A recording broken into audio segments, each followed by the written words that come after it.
With the president coming here at this time, it's very concerning to me. It's very concerning to me, I think, and I fear that something very bad can happen.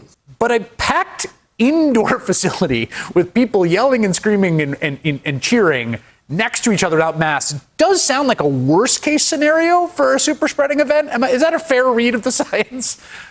No, that's not only is it a fair read, but we have evidence that that's exactly how we are getting these, quote, super spreader events, whether it's in a choir, in a church, at a party. We know that this is just a setup for disaster. And then, Chris, if you add into that people who have chronic conditions, we know that obesity and age are also critical factors in doing worse with COVID. I am also very concerned about the COVID-19 crisis. But I understand that there are efforts underway to make sure that everyone has masks. We certainly don't have to worry about our community, citizens, wearing those masks. I'm more concerned about those individuals that's attending the Trump rally, where they are told, or they are embarrassed about wearing masks. And now we've got the rally that the president wants to have and signing waivers because of COVID-19.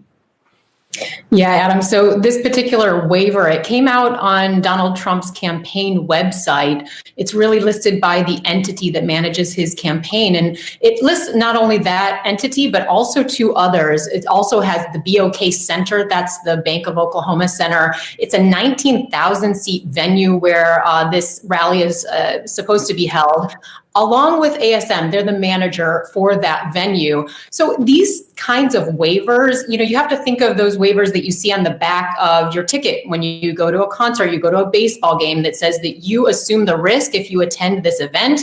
If you're injured, if you die, it's not our fault. However, they don't always hold up. Now, the breaking point for these things is really when the venue conducts itself in kind of a way that would constitute gross negligence. And that's really handled on a state-by-state basis. So this would be managed under Oklahoma's own tort laws. These rallies are very important to the campaign structurally because they provide an enormous amount of data. They're really data collection and mining operations. Everyone who signs up for a ticket gives their email to the Trump campaign, which can then cross-check that with their voter file, their consumer history, and find out what type of people are showing up to enthusiastically support the president.